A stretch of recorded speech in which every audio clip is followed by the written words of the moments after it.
Tanışdır. Bölgə Nobel sülh mükafatına namizədlərdən biri cansız internetdir. İnternet bizim həyatımızı necə dəyişib? Bugün bizi izləmək və bizim internetdə yerləşdirdiyimiz məlumatdan bizə qarşı istifadə etmək imkanları necədir? Bizim anonim olaraq internetdə yerləşdirdiyimiz məlumat kim tərəfindən saxlanılır və bizə qarşı istifadə oluna bilərmi?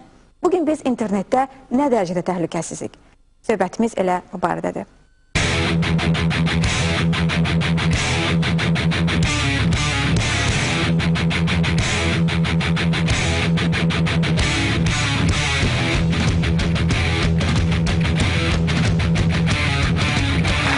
Qonaqlarımızı qarşılayın. Rüfət Məmmədov, Rabitə və İnformasiya Texnologiyaları Nazirliyinin şöbə müdürüdür. İnternet Forumun prezidenti Osman Gündüz. Rahid Ələkbərli, Delta Telekom şirkətinin texniki direktorudur. Rövşən Bağırov, Açıq Cəmiyyət İnstitutu Yardım Fondunun İctimaiyyət Əlaqələr şöbəsinin müdürüdür. Aynes Çiyəm Radyosunun xəbər aparıcısı Mətanət Əlverdiyeva. İncidə bizimlə söhbətdə İsveçli mütəxəssis və hal-hazırda Qafqaz Universitetinin IT proqramının koordinatoru Bəhram Atabəyli iştirak edir. Emin Hüseynzadə yeni media üzrə ekspertdir. Daha bir qonağımız isə blogçu İlqar Mirzədir.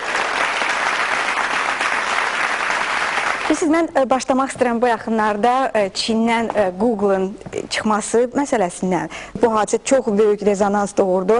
Buna sizin münasibətiniz necədir? Bu, hər halda bu cür senzura doğrudan mı hesab edirsinizmi? Bu idi bunun arxasında olan əsas səbəb. Azərbaycan kimi ölkə üçün belə bir təhlükə vardımı, yoxdurmu? Dünyada qloballaşma prosesi, informasiya cəmiyyətinin formalaşması, inteqrasiya məsələləri, təbii ki, o internetin tənzimləməməsi məsələləri, bunlar təbii ki, belə deyək, o hüquqi, belə deyək, o demokratik ölkələrin qarşısında belə bir öhdəçilik qoyur ki, bütün inkişaf etmiş ölkələrdə internetə hansı münasibət varsa, həmin ölkələrdə o münasibət olsun. O cümlə də bizim ölkədə, bilirsiniz ki, 2002-ci ildən səhv eləmirəmsə, Azərbaycan o internetin düşmənləri siyahısından çıxarıldı. O əsas ondan ibarət edir ki, yəni ölkəmizdə internet tənzimlən müdaxilə yoxdur, yəni lisenziya alması məsələsi ləğv edildi və bütün bunlar hamısı bizim ölkəmizi təbii ki, o siyahıdan çıxardı və bugün internetin ən sürətlə inkişaf edən bəlkə ölkələrdən biri kimi adı çəkilə bilər. Yəni deyirəm, yəni Çin məsələsində yəqin ki, onların daxil işinə. Azərbaycan məsələsində şükür Allah ki, bizdə hələlik ali hakimiyyət səviyyəsində internetdə belə bir senzura ya texniki cəhətdən, ya texnoloji cəhətdən, ya ideoloji cəhətdən. Yəni bizdə əvvəllər olub... Siz cümləni bitirmədiniz. Bu senzur yoxdur. Yoxdur. Amma əvvəllər... Bu çox yaxşı göstərici. Bəli, əlbəttə, tamamilə doğrudur, tam normal bir şeydir, kim istəsə. Əvvəllər olub ki, dövlət məmuru səviyyəsində, hansısa bir, deyək ki, qanunvericilik səviyyəsində, ya hökumətin qərarı səviyyəsində yox, ya qanunvericilik, ya hökumətin qərarı səviyyəsində yox, hansısa bir özəl bir təşəbbüslərdən, hansısa bir dövlət məmuru səviyyəsində müəyyən saytların bağlanmasıyla bağlı hadisələr olub, amma son dövrlərdə biz bunları müşahidə etmirik. Siz son dövrlərdə yəni neçə il nəzərdə tutursunuz? Yəni deyim ki, axırıncı dəfə bu olubdur 2007-ci illərdə. O ölkələrdə ki, çalışırlar müəyyən mənada təsir edəsinlər internetə. Ümumiyyətlə, internet elə bir məkandır ki, orada təsir etmək imkanları dəyişir və deyərdim ki, azalır. Yəni, mümkün deyil demək olar ki. Amma o ölkələrdə ki, indi onların ola bilsin hansısa siyasi və s. ənənələri imkan vermir ki, azad söz və s. ictimaiyyətə mütəmadi çatdırılsın. Bəli, qapalı cəmiyyətlərdə orada nə qədər də təzyiq çox olsa, bir o qədər də aktivlik çox görünür. Dünyada ən aktiv yeni media sahəsində deməli şəxslərin mükafatlandırılması olmuşdu. O cümlədən blogerların. Və çox maraqlı idi ki, o sırada deməli bir çoxu İrandan idi, Çindən idi, Rusiyadan idi, Filippindən idi. Yəni, belə ölkələri təmsil edirdilər ki, orada müəyyən təsirlər göstərməyə çalışırlar və aktivlik də və bloqların sayı da orada getdikcə artır. Bizim hər halda biz deyirik ki, internet deyək açıq, cəmiyyətin daha da açıq olmasını asanlaşdırır, qapalı qalmağı daha da çətinləşdirir. Amma eyni zamanda biz nə qədər desək də ki, internet anonimdir və internetdə siz öz kimliyinizi göstərmədən axtarış apara bilirsiniz, məlumat öyrənə bilirsiniz, tədqiqat apara bilirsiniz və s. və ilaxır. Amma gəlin, belə deyək, adi bir axtarış aparanda bu loqlar saxlanılırmı? Kim onları saxlayır? Hansı müddətə saxlayır? Və o nə zamansa bizə qarşı necə istifadə oluna bilir? Elə Google-un özü haqqında da onu demək olar ki, bugün mən bəzi statistik göstəricilər də çıxarmışdım. Deməli, Azərbaycan üzrə ən çox sevilən saytlar elə Google.com və Google.az deməli segmentidir internetin. Bayaq həmkarımın dediyi kimi də, yəni bunu məhdudlaşdırmaq da çox asan bir şey deyil. Onu tənzimləmək də bizim kimi ölkələr üçün çox da asan bir şey deyil. Çünki əhalinin çox böyük hissəsi onlardan istifadə edir. Digər tərəfdən təbii ki, sizin dediyiniz suala gəldikdə isə axtarış sistemlərində və deməli digər internetdən istifadə etdiyimizdə bütün resurslara giriş və çıxışlar hamısı loqlar şəklində saxlanılır. Və hətta deməli Avropa konsepsiyasında da bu 2 il müddətində saxlanılması üçün hər bir provayderdə deməli verilmiş texniki şərtlərin bir hissəsidir. Və Azərbaycanda da bugün bildiyiniz kimi Azərbaycanda ümumiyyətlə internet xidməti üçün heç bir lisenziya tətbiq olunmur. Və bu da tətbiq olunmadığı üçün də provayderlərdə əslində bu sistemdə müəyyən boşluqlar ola bilər. Və mən çox istərdim ki, ümumiyyətlə Azərbaycanda da internet xidmətləri, yəni provayderlər üçün bir lisenziyalar tətbiq olunsun. Çünki əgər lisenziyalar tətbiq olunsa, təbii ki, bu kimi qanuna uyğunluqlara provayderləri nisbətən, belə deyək, uymaları üçün müəyyən şərtlər tətbiq edilə bilər. Yəni, siz dediniz ki, bu loqlar 2 il müddətinə konvensiya uyğun olaraq saxlanılır. Yəni, saxlanılır həmin internet provayderlər tərəfindən. Bəli, hər bir provayder... Onların sayı Azərbaycanda 35 internet şəbəkəsi elə bir şəbəkədir ki, bunun heç bir nəzarəti və tənzimləməsi yoxdur. Və təbii ki, burada hər bir avtonom sistemin və internet resursunun sahibi öz sahəsinə cavabdehdir. Məsələn, internet servis provayderi, üzr istəyirəm, internet servis provayderi cəmaat arasında internetə çıxanlar üçün olan loqları saxlayır. Amma kontent sahibləri, məsələn Google və digər deməli kontent provayderləri isə özlərində olan açar sözləri və yaxud da axtarış sözləri kimi loqları özlərində saxlayırlar. Yəni əgər tutalım Azərbaycanın hansısa bir bölgəsində, məsələn tutalım ki, Lənkərandır, İmişlidir, Samuqdur, kimsə tutalım hansısa bir açar sözü yazırsa, bu barədə artıq mesaj daxil olur. Məsəl üçün bombanın hazırlanması ola bilir açar söz. Məsəl üçün deyirəm, yaxud terror ola bilər. Əgər kimisi bu açar sözü işlədirsə, bu avtomatik olaraq hansısa bir bazaya daxil olur ki, filan adresat, filan ünvan bu sahədə axtarış aparmışlar. Yəni biz, mən əlbəttə burada soruşmaq istərdim hansı bizdə açar sözlər istifadə olunur və bilmirəm, soruşa bilərəmmi hansı açar sözlərdir? Bilirsiniz, yəni o açar sözləri deyəndə bizdə ümumiyyətlə Azərbaycan belə deyək, kontent provayderlərin arasında əgər sualı versəz, onda kontent provayderlərin özünə əlaqə saxlayıb belə bir informasiyanı əldə etmək olar. Amma məsələ dünyada beynəlxalq kontent provayderlər var. Hansı ki onlar, məsələn Google bayaqdan çoxallandırdığımız Google'un özü də dünyada ən böyük kontent provayderlərdən biridir və onların da axtarış sistemləri var. Bu axtarış sistemlərində demək açar sözlərinin toplanmasını və yaxud da hansı açar sözü Azərbaycan üzrə və yaxud da siz dediyiniz kimi Azərbaycan regionları, bölgələri üzrə aktivdir, daha çox aktivlik təşkil edir. Bunu yeganə olaraq yolu deməli məhkəmə qərarı ilə Google-un özünə rəsmi müraciət sayəsində əldə eləmək olar. Amma sadəcə ümumiyyətlə Azərbaycan üzrə mən çox araşdırdım, yəni çox maraqlıydı elə bir faktı gətirmək bura, özüm üçün maraqlıydı. Araşdırdım bəzi deməli saytlar üzrə ümumilikdə götürdükdə açar sözləri haqqında statistik məlumatlar var. Amma Azərbaycan üzrə və ya Azərbaycan bölgələri üzrə statistik məlumatlar əldə eləmək olmalı. Çünki onun üçün təbii ki, məhkəmə qərarı lazımdır. Yoxsa oluz, yəni əgər... Mən bir məsələyə münasibət bildim ki, bunun üstündən keçib getməyəm. Birinci, bu lisenziyalaşdırma ilə bağlı məsələ. Çox təəssüf edirəm ki, Delta Telekom şirkətinin nümayəndəsi yeni bir tez irəli sürdü və baxıram ki, digər dövlət qurumunun nümayəndəsi də sakitcə durdu. Yəni sonra deyəcəklər ki, bu verilişdə səsləndi. Ona görə mən hesab edirəm ki, bu yol verilməz bir şeydir. Lisenziyalaşdırma ilə bağlı məsələ, internet servis provayderin fəaliyyətini lisenziyalaşdıran dünya artıq bundan əl çəkib. Bu normal bir sərbəst bir sahədir. Burada lisenziyalaşdırılması bir şey, yəni insanların internetə qoşulması problemini həll etmək üçün lisenziyalaşma bu məhdud bir resurslar, böyük rəqabətli bir resurslar, az sayda olan bir şeylər lisenziyalaşdırılır. Yəni burada mən düşünürəm ki, bu heç müzakirə predmeti ola bilməz. O ki qaldı, siz güman ki, siz məsələn bunun bu təhlükəsizlik tərəfləri daha çox sizi maraqlandırıcı, bu deyək ki, izin qalması internetə girən sizi bu tərəfə. Ona görə mən bizdə bununla bağlı qanunvericilik var.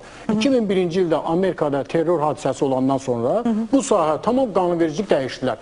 Ən demokratik ölkələrdə də dəyişdilər, o cümlədən bizdə də dəyişdilər. Ona qədər belə idi ki, bizdə də belədir. İnternetdə əməliyyat axtarı tədbirlərini həyata keçirmək səlahiyyəti bizim təhlükəsizlik qurumundadır, Milli Təhlükəsizlik Nazirliyindədir. Orada bütün qanuna görə, bütün internet trafiki, Delta Telekom deyək ki, baxmayaraq ki, Azərbaycana internetin trafiki bu şirkət gətirir, eyni zamanda bizim qanunvericiliyə görə onlar bu trafikə tamamilə öz ofislərində nəzarət etmək səlahiyyətinə maliklər. Və dünyada necədir? Dünyada da oturmuş informasiya sistemləri var. O informasiya sistemlərinin yaddaşına bayaq sizin o sözləri yazırlar və o həmin sözlərdən tapa bilirlər kim hardan girdi, necədir, kim nə ilə məşğul. Yəni bu yenə deyirəm, qanunvericilikdə nəzərdə tutulan qaydada olur ha. Yəni deyək ki, toyuq oğurluğundan ötürü kiminsə internetini izləməyə icazə verilmir. Yəni bu bizdə də belədir. Amma ki, məhkəmənin qərarı varsa, yaxud hansısa bir şübhəli şəxsin fəaliyyətini izləməyə ehtiyac var. Yəni şübhəli şəxsi siz nədə şübhəli? Siz əgər toyuq oğurluğunda şübhələnirsinizsə, qanun onu interneti izləməyə icazə vermir. Deyir, əziyyət çək, geç başqa metodlardan, qanuni metodlardan istifadə elə, toyuq oğursunu tap. Məsələn, terrorçuluqla bağlı, dövləti cinayətlərlə bağlı.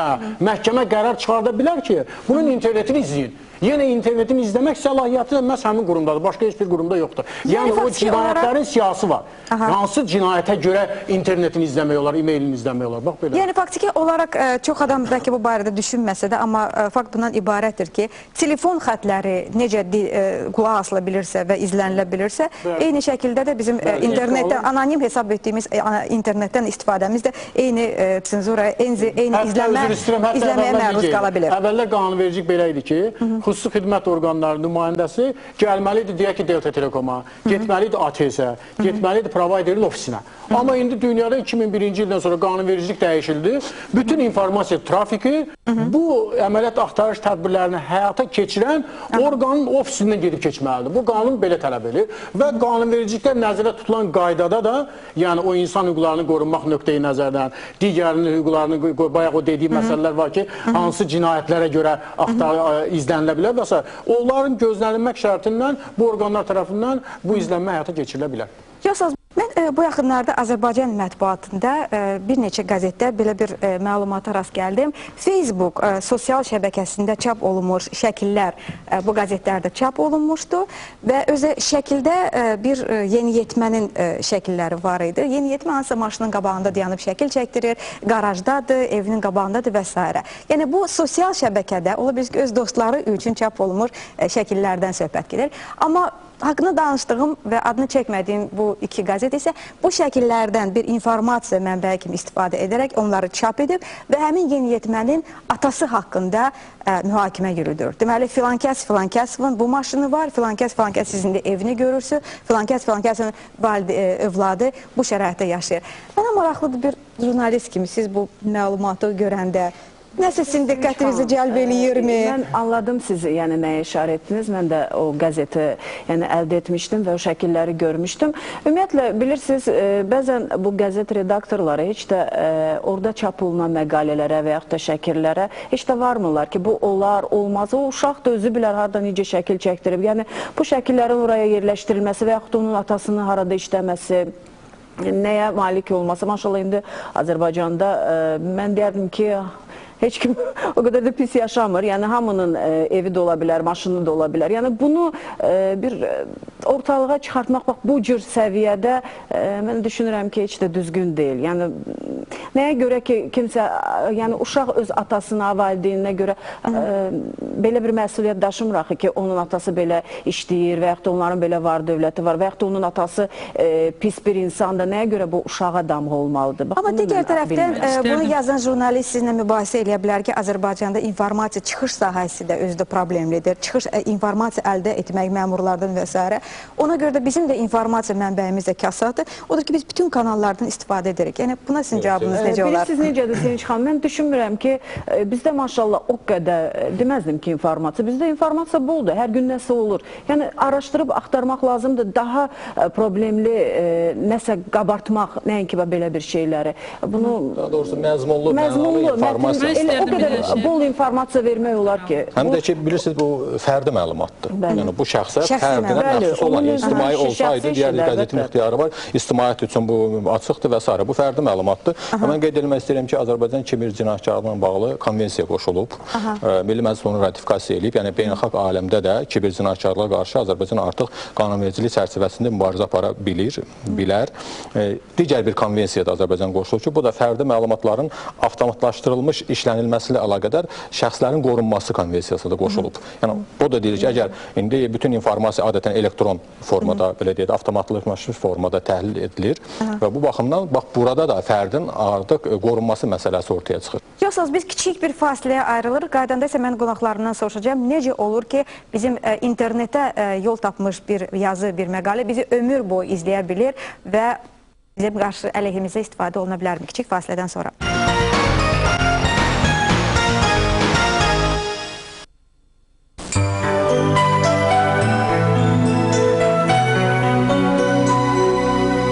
Bəzən bəzətmədən sonra işlər stereologistliyə qarşı çox həssas olur və əsasları aradan götürmək üçün Sensodin pastasından istifadə etməyi tövsiyə edərdim. Dişlərin beyazlığını qorumaq üçün Sensodin Whitening əvəzolunmaz vasitədir. Mən də hər gün Sensodin Whiteningdən istifadə edəcəm.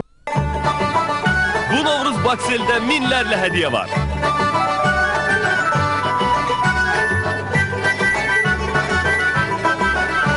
Sadəcə cin danışıq kartı yükləməklə konturlar, telefonlar və notebooklar qazana bilərsiniz.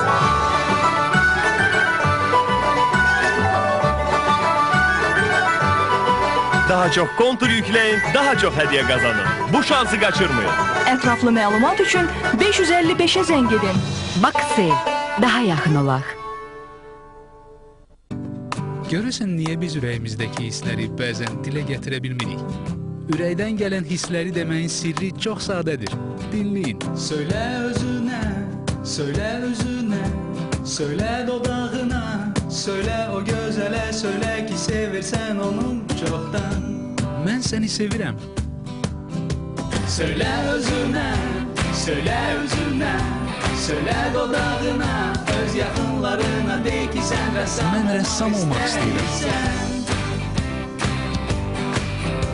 Söylə özünə, söylə özünə, söylə dodağına, de ki hər yemək dadı və onu Coca-Cola ilə yesən.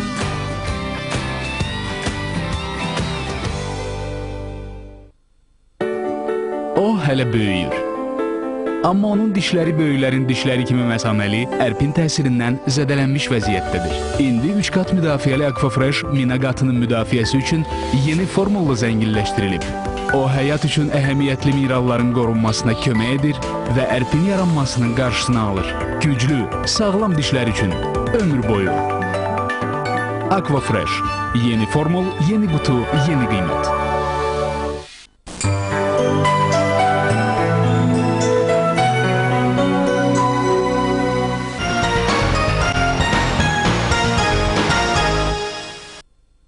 Yine birlikte və söhbətimiz davam etdirir. Məsələ iki tərəfdən ibarət. Bir var, internetdə olan informasiyanın hardasa yayılması, bu artıq başqa bir. Bir də var, yəni internetə hardan düşmüşdür? Deməli, bunu yerləşdirib uşaq. Uşaq evdə oturub, sosial şəbəkədədir, açıq bir şəbəkədir.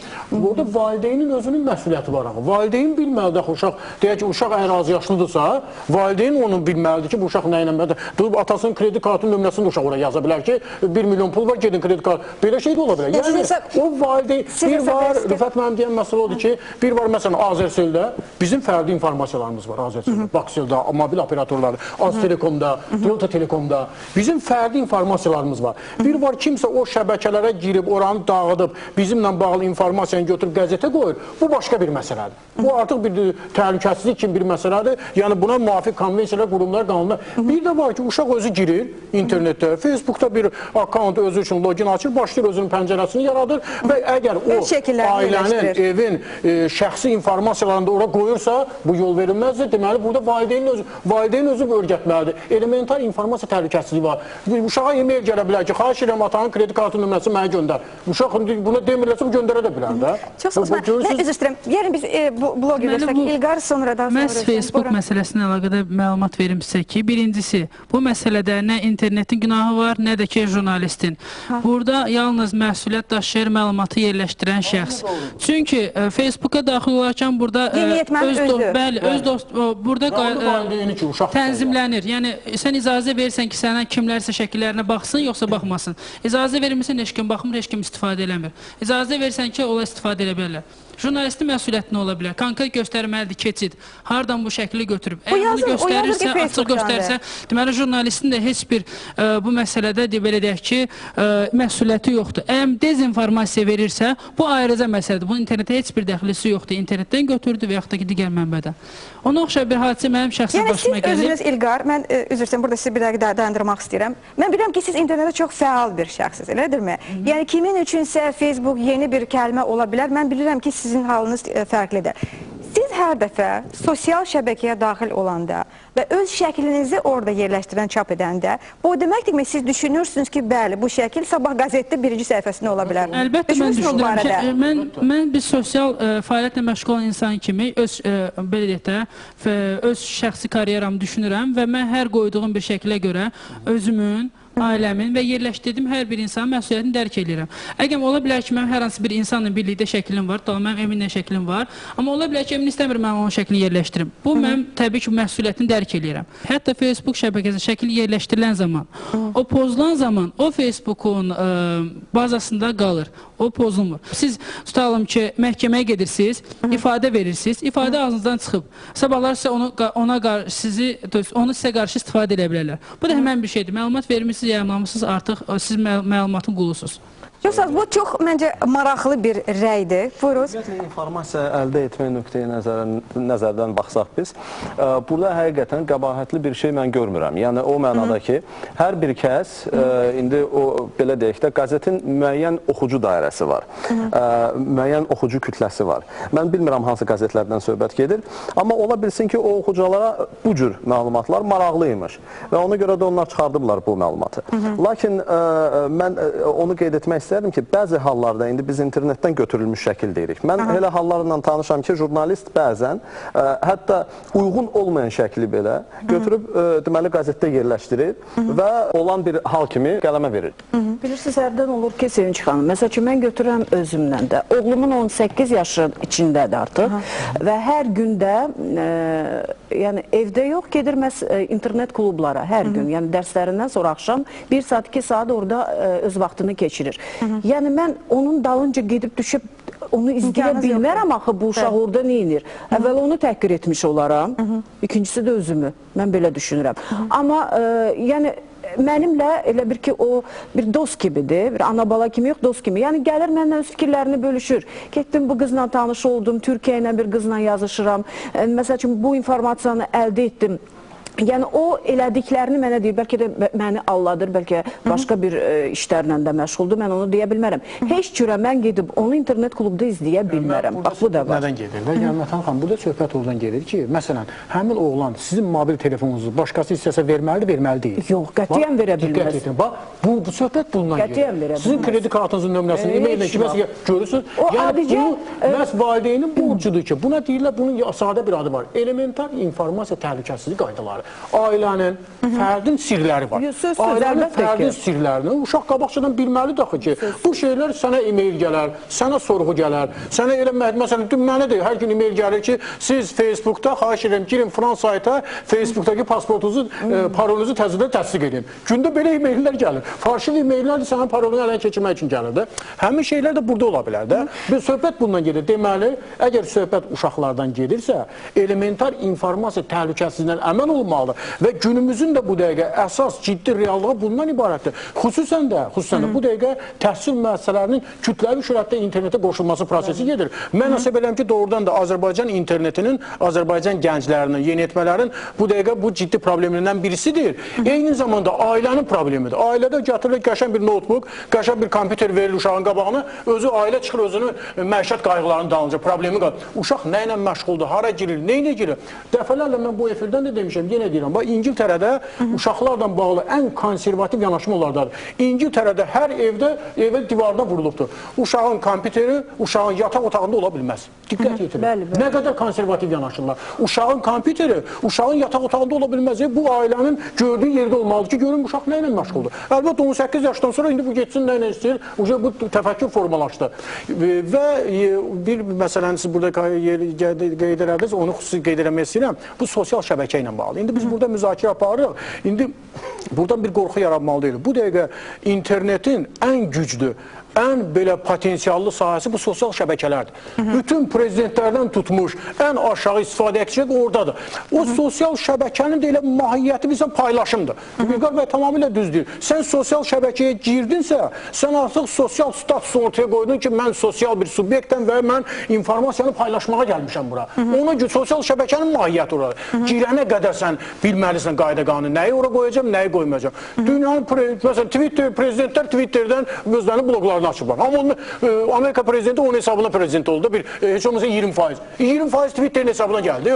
Neçə milyon adam topladı özünü oraya. Ona görə yəni bundan da kənarda qalmaq olmaz ha. İndi valideyn deyəcək, yox mən Facebook'u nə bilim Twitter uşağım üçün bağlayıram. Belə də olmaz da. Amma təhlükəsizlik qaydalarına əməl olmalıdır. Onun faydasından istifadə olunmalıdır. Çox sağ olun Osman müəllim. Yəni həqiqətən də internet lənətdirmi yoxsa sərvətdirmi? Biz sosial şəbəkələrdən danışırıq.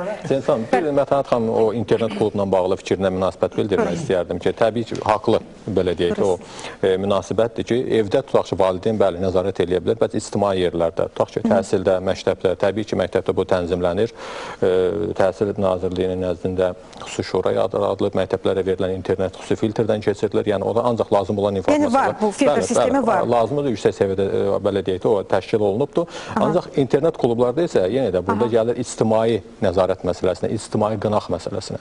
Yəni, tutaq ki, hər hansı bir internet klubda, tutaq ki, kiçik də oturub, böyük də oturub. Əgər böyük yanındakının, tutaq ki, hər hansı bir lazım olmayan sayta baxdığını görürsə, o susmamalıdır, onu görməməzliyə vurmamalıdır. Ən azından ona bir öyüd nəsihət verməlidir, tərbiyə verməlidir. İnternet klubun sahibi ona nəzarət etməlidir ki, bax, sən az yaşlısan, tutaq ki, bu sayta baxmağa ixtiyarın yoxdur. İndi biz uşağa deyirik ki, girmə bura, girmə bura. Yaxşı, uşağa biz deməliyik, harasa gir də. O harasa gir məsələsində problem var. Bizdə oturuşmuş, sambalı uşaq saytları, elmi saytlar, təhsil saytlar hələ formalaşıb qutarmayıb ki, biz onları o tərəfdən bağlayıb deyək ki, gəlin bu tərəfdən. Ona görə mən düşünürəm ki, problem milli kontentdən bağlıdır, uşaqlar üçün kontentdən bağlıdır, gənclər üçün kontentdən bağlıdır Azərbaycan dilində. Rus və İngilis dilində bizimkilərdə biraz onunla bağlı problem var. Ona düşünürəm ki, bu dəqiqə ciddi problemlərdən birisi. Xüsusən Rabitə Nazirinin, hökumətin diqqət yetirdiyi məqamlardan birisi. Prezidentin fərmanı vardı, sərəncamı vardı ki, bu yeni dünya ədəbiyyatının yenidən çap olunması, deyək ki, bu Latın dilində əlifbasından ədəbiyyatların. Həmin məsələ də Azərbaycan internetini əlum. Milli kontentin inkişafıyla bağlı proqram ortaya qoyulmalıdır. Bəhram müəllim, buyurun. İnternet və bu yenilik ki başlayıb, dünyada bir böyük tsunami yaradıbdır. Dünyada çoxlu paradigm shiftlər olubdur. Onların birisi tanınmış, o zaman ki biz bildik kürədir.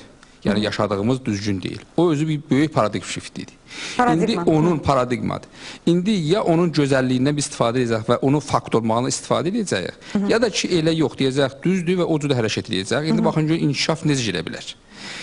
İnternetdə də qeydəndə və bu paradigm shifti nəzərdə alaraq, burada çox bir gözəl ki, siz dediniz, ya sərvətdir, ya lənətdir. İndi siz baxın, buna sərvət baxsaz, Azərbaycanda bilirsiniz ki, təkcə ölkələrdəndir ki, Azərbaycanda bir informasiya texnologiya nazirliyin departamenti var. Özü bir nazirlikdir. Dünyada baxsaz, İsveçdə ki, mən indi 22 il yaşamışam, İsveçdə bəli, internet çox gözəl inkişaf edibdir. 2006-da orada istifadə edilənlər 90% idi, Azərbaycanda hələ 9% idi. Qonşu ölkələrdə oradan da aşağı idi.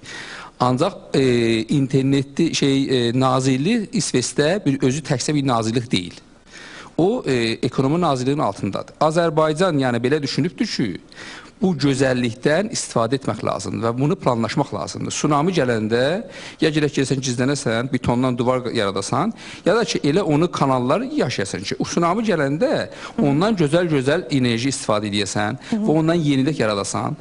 Azərbaycan bir ölkə olaraq bunu düşünübdür. Ona görə nazirlik var. Ona görə bizim IT stratejimiz var. Və IT stratejiyə bağlı mənim kimi insanlar indi çox vardı.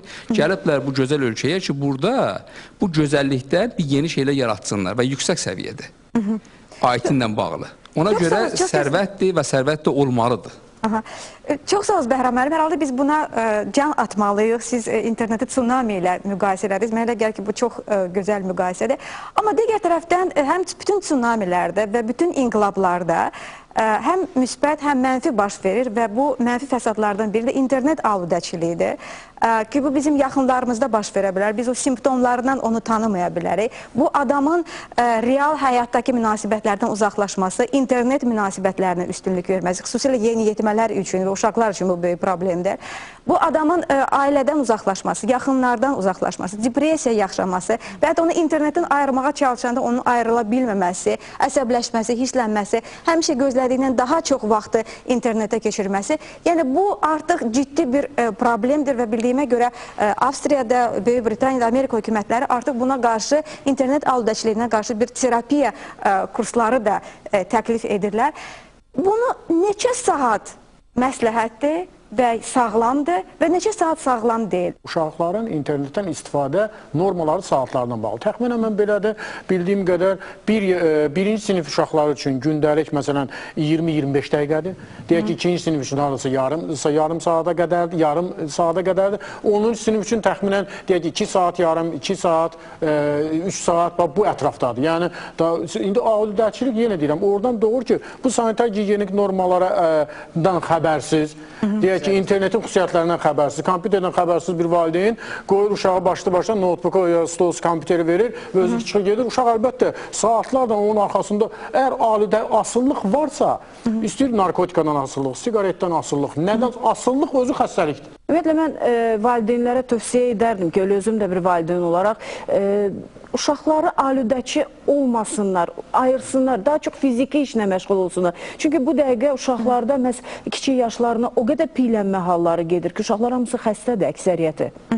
Yəni, bu baxımdan istərdim ki, daha çox az vaxt. O, məsəl üçün, birinci sinif şagirdlərinə 20-25, mənə elə gəlir, bu çox, yəni, mənə elə gəlir ki, bu çox gün ərzində, yenə də 20-25 dəqiqə də mənə elə gəlir ki, o 20-25 dəqiqəni topla və yaxud da başqa bir fiziki işlə məşğul olsaydılar, o daha yaxşı idi. Çox sağ olsun Mətənin xanım, elə terapiya kurslarının da əsas 3 təməl daşlarından biri budur. Yəni, kompüter qarşısında vaxt keçirmək əvəzinə küçəyə çıxmaq, məşğələlərdə iştirak etmək, idmanla məşğul olmaq, mütləq biraz əvvəl bizim qeyd etdiyimiz kimi kompüterin evin elə bir yerində saxlamaq ki, böyüklərin ora gəlməyi, nəzarət etmək imkanları olsun və üçüncüsü də çox vacib bir təməl daşı da bunun arxasında hansı səbəblərin dayandığını başa düşməyə çalışmaq. Ona görə ki, internetdə qurulan əlaqələr daha asan əlaqələr ola bilir, nəinki real həyatda öz mühitinlə ayaqlaşmaq, adaptasiya etmək və xüsusən də yeniyetmə və uşaqlar üçün bu xüsusi risk faktorudur. Ona görə ki, onlar real həyatda tapmadıqları məhz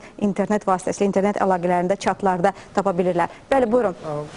Mən oğlum 2 yaşında olanda biz fikirləşdik ki, ümumiyyətlə, uşaqla bağlı, uşağın gələcəyi ilə bağlı hər hansı bir, belə deyək, kontent, məzmun axtaraq. Onda, düzdür, mən yox, yoldaşım qərara gəldi ki, bala.az adlı sayt yaradaq və orada əlavə elədik, Osman bəy dediyi kimi neçə dəqiqə baxmaq olar. Amma o qədər də fərqlənmir televiziyadan. Yəni, televiziyada əgər 10 saat uşaq baxsa, onda nəsə psixoloji təsirlər olacaq. Yəni, digər tərəfdən bu mənim şəxsi həm də fikrimdir. Misal üçün 2-3 gün bundan qabaq Dünya Biznes Forumunun son statistikaları açıqlandı internet üzrə. Azərbaycanda cəmi bütün istifadəçilərin 0,67% sürətli internetdən istifadə edir. Yəni təsəvvür edin, az sürətli dial-up'dan istifadə edən uşaq nə qədər dözə bilər elə o əsəbləşə sadəcə o səhifənin yüklənməsinə. Yəni mənə belə gəlir ki, bu 0,1%-ə də çatmayan istifadəçilərin sayı ilə hələlik o xəstəliklərdən danışmaq tezdir. Amma biz buna hazır olmalıyıq. Biz bu mövzunu az sonra davam etdirəcək, kiçik fasilədən sonra.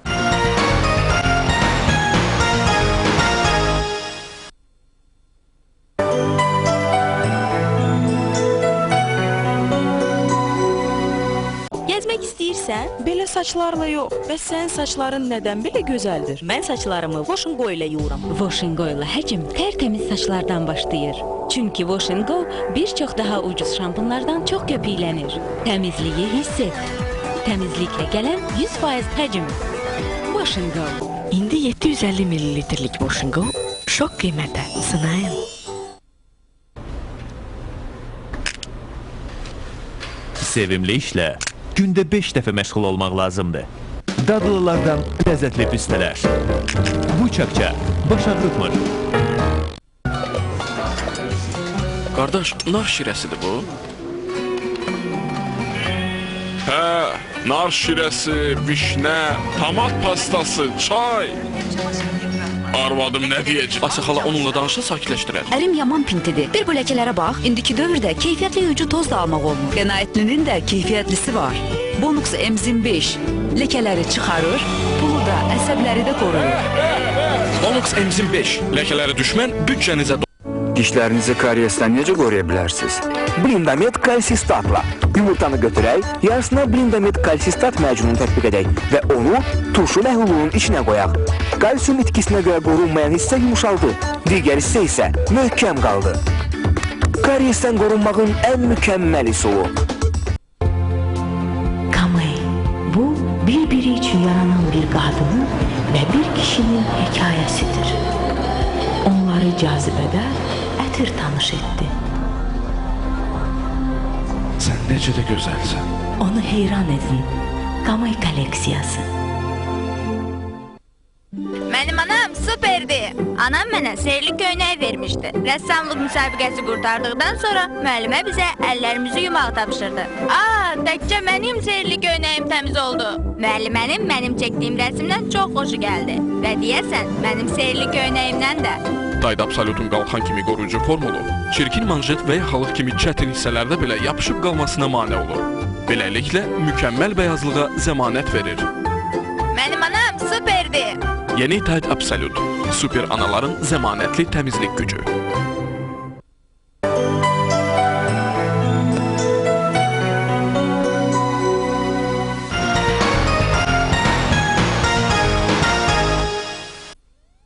Yine birlikte ve söhbətimiz davam etdirir. İnternetin əsas funksiyası nədir? Gəldi, bizə daha geniş imkanlar yarattı. Yəni, daha böyük sərvət gətirdi. Həqiqətən də bu böyük sərvətdir. Sərvəti qorumaq lazımdır. Sərvətdən məqsədli, yəni xeyrinə istifadə etmək lazımdır. İndi təbii sərvətlər də var.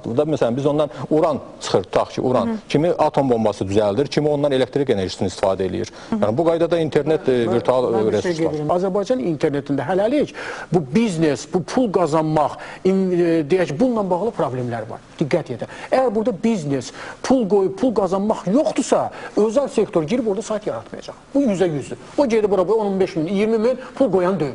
Real odur ki, Azərbaycan hətta Qafqaz ölkələri arasında ən az sürətli internetdən istifadə edən ölkələrdən biridir.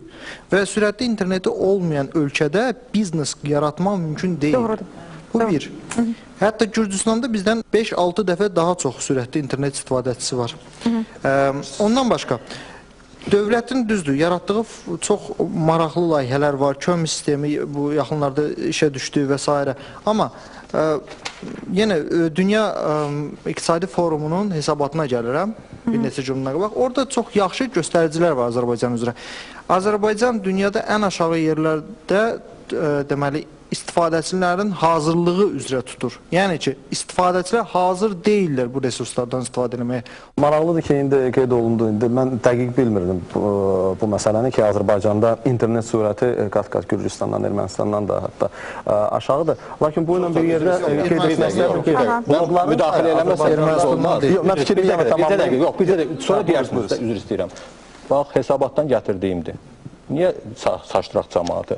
Ermənistan 103-cü yerdədir, Azərbaycan 90-cı yerdədir. Yox, razıyam, Ermənistan mən demədim. Qafqaz deyirsiniz də, deyirsiniz Azərbaycan Qafqazda ən az istifadə edən geniş dolaq. Deyil axı, Gürcüstandan da biz qabağıq. Yox, Gürcüstandan qabağı, yalnız Gürcüstandan qabağı deyil, 2,24% sürətli broadband interneti qoşulur Gürcüstanda. Bizdə 0,67. Delta. Mən bir şey deyim, yəni bu... Hansı qiymətə? Mən qaçırdım onu. Sürətli internet neçəyə başa? Yox, qiymət...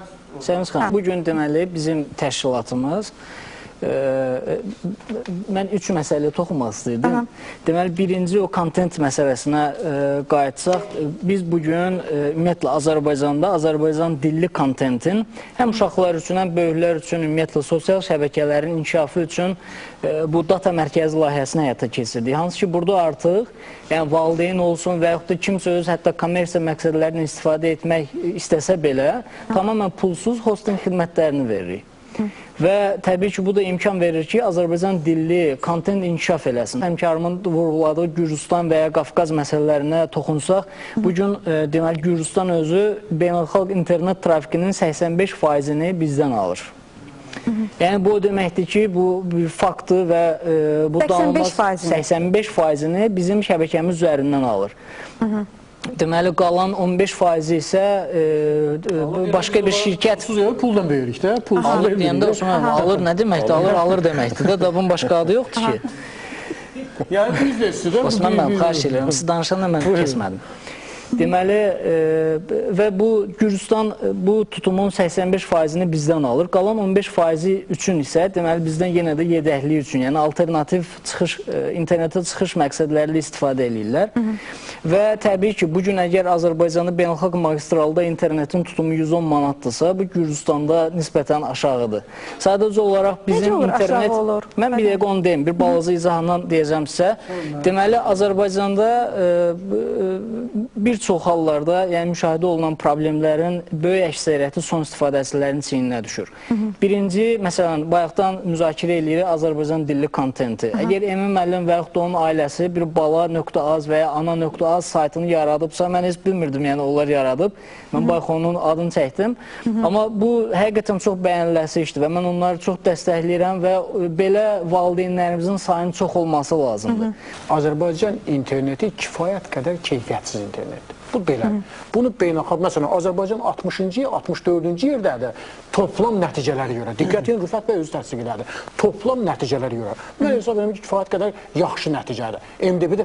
Amma indi o nəticələr bölünüb ayrı-ayrı parametrlər üzrə. Məsələn, hökumətin İKT-yə münasibəti Azərbaycan ən başdadır. Prezident elan edib ki, İKT prioritetdir, filandır, qanunlar, büdcədən İKT-yə pullar əladır. 3-cü, 4-cü, 5-ci, 10-cu yerlərdədir. İndi digər parametrlər var.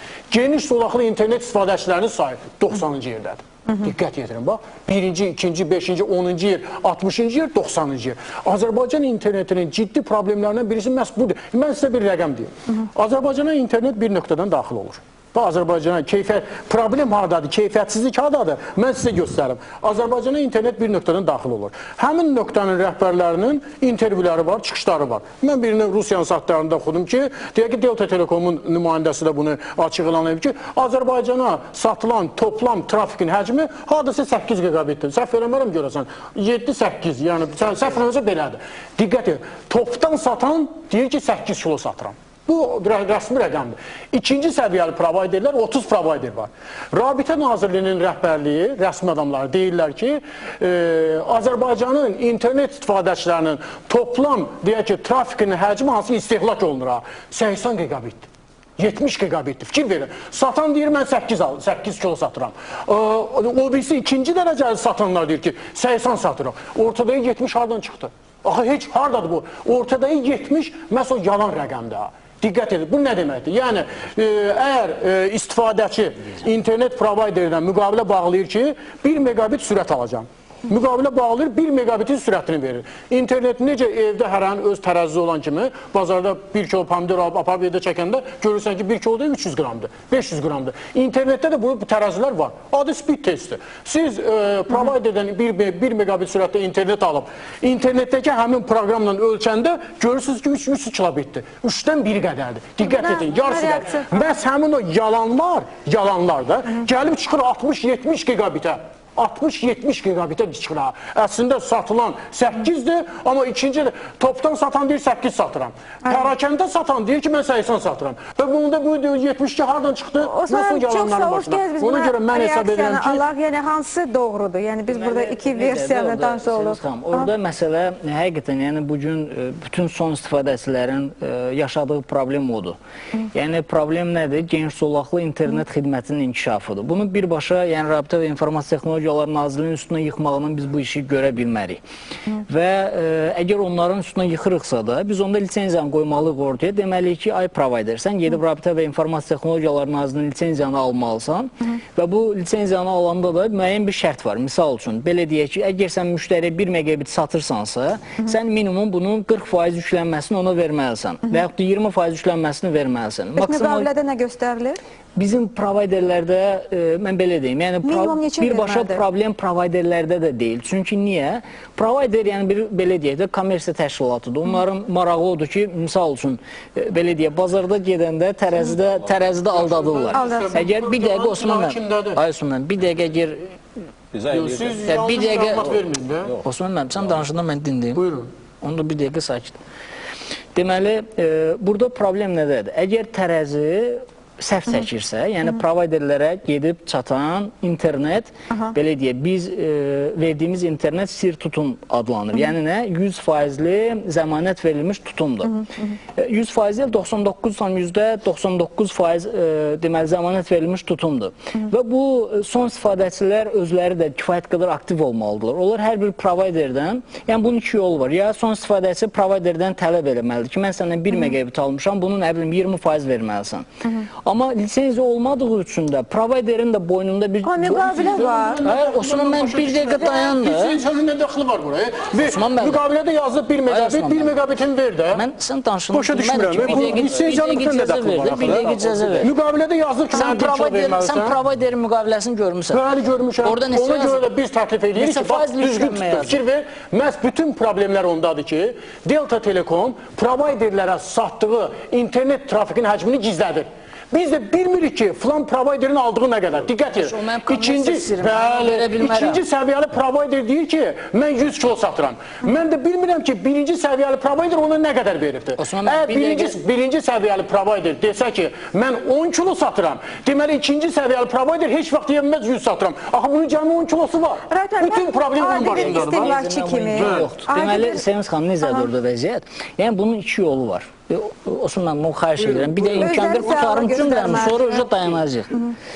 Deməli, bunun iki yolu var. Bəli, birinci yolu odur ki, belə deyək də, təbii yollarla bütün cəmaat interneti alanda gedib müqavilədə hər biri oxumalıdır, nə bilim, professional yanaşmalıdır bu işə, tələb eləməlidir. Amma ala bilmirlər. Onlar deyirlər ki, sizin telefon xəttiniz zəifdir. Bugün ortada görülən rəqəmlərə görünür ki, bu işləmədi, bu mexanizm işləmir. Mən nəyə görə lisenziyanı deyirəm?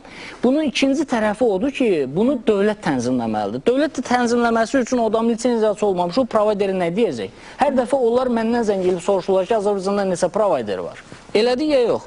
Yəni, lisenziya yoxdur. Bilinmir ki, bu kimə lisenziya verilib, kim internet xidməti göstərir. Və bunun da nəticəsi də bugün ortadadır. Yəni, bu bugün ortada olan faktdır. Bugün Azərbaycanda 1 megabit internetin tutumu 20 manatdır. Son istifadəçi də. Birinci 110 manat idi, yəni biz verdiyimiz. Providerdən sonra son istifadəsinin aldığı tutum 20 manatdır. Və nəticədə nədir? Nəticə bugün göz qabağındadır ki, internetin qiymətində bugün söz yoxdur. Kimsə də deyirsə, faktlarla gələk, araşdıraq. Bugün Azərbaycanda internetin qiyməti normaldan normaldır. Problem keyfiyyətdədir. Burada iki yol var. Yəni, ya dövlət tənzimləməlidir bu işi, ya da gedib son istifadəsi kifayət qədər təbliğat həzm eləməlidir ki, geçsin tələb eləsin. Bir dəqiqə, mən də deyim, sonra istifadəçilər deyərsiniz, nə istəyirsiniz. Yəni, hər bir sualda cavab verməyə hazıram. Yəni, geniş solaqlı internetdən başlamaq istəyirəm. Geniş solaqlı internet Azərbaycanda mən deyərdim ki, 2009-cu ildən başlayıb inkişaf eləməyə. Bu da qiymətlərin aşağı endirilməsinə bağlı idi. Çünki əvvəllər çox baha idi, çox da istifadəçisi yox idi. Amma dial-updan istifadə. İndi dial-up mən deyərəm ki, geniş olmaqdan bahadır. Yəni müqayisədə eləyə bilərsiniz.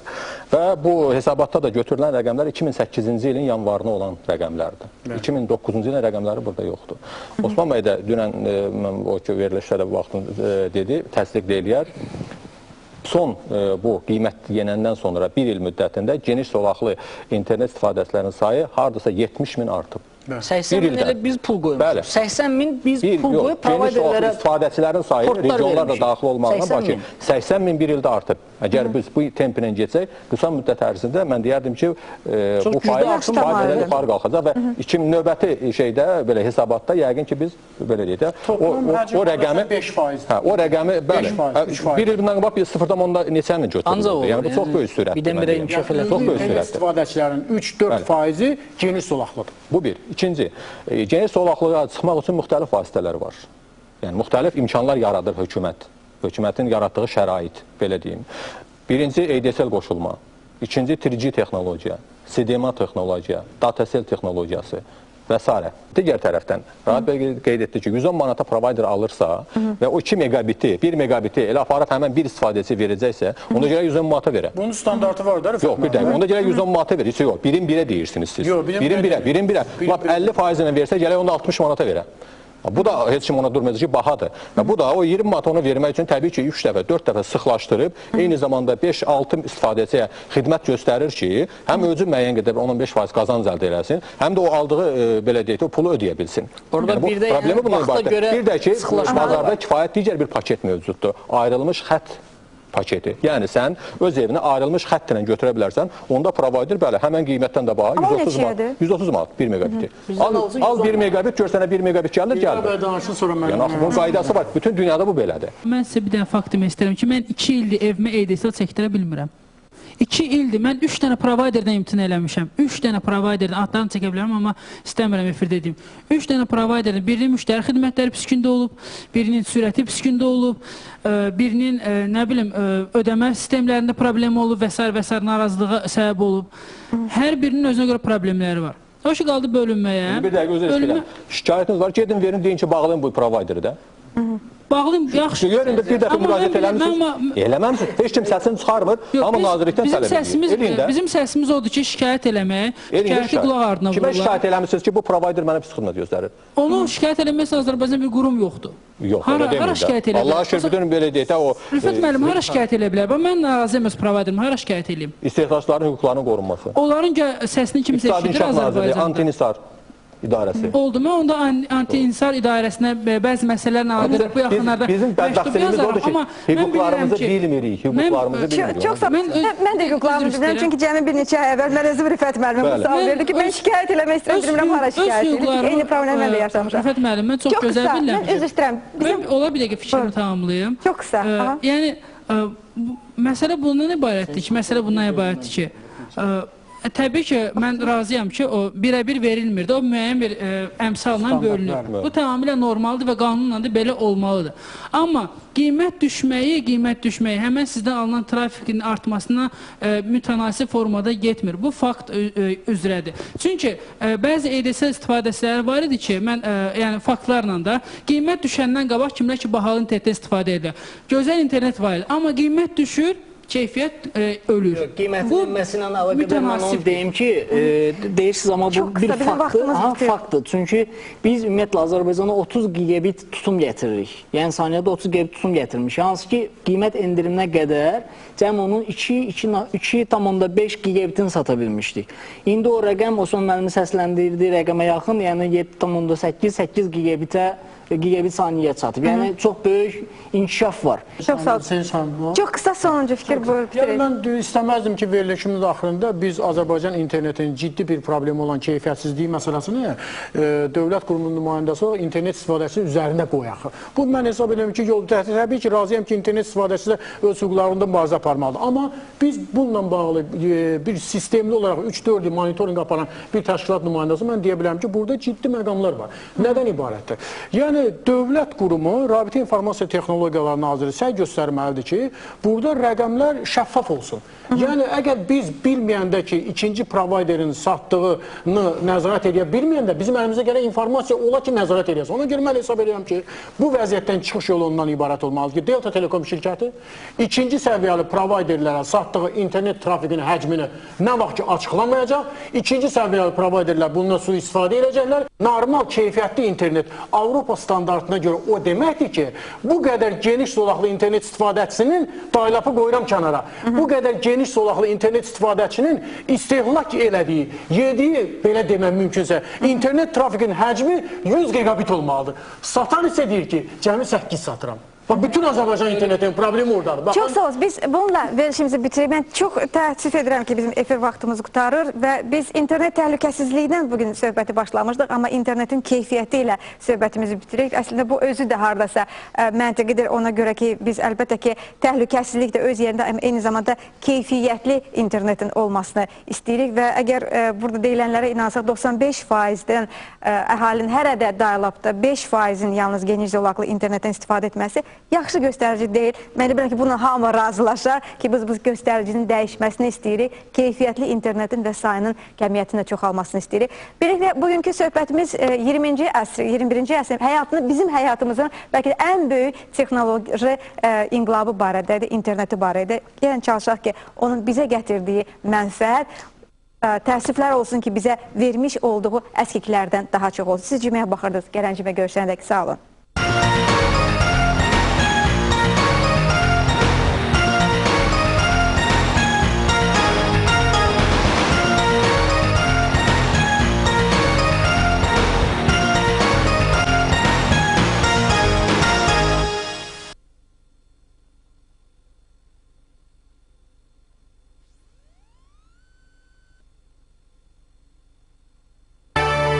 Verilişin baş sponsoru Azersel'dir.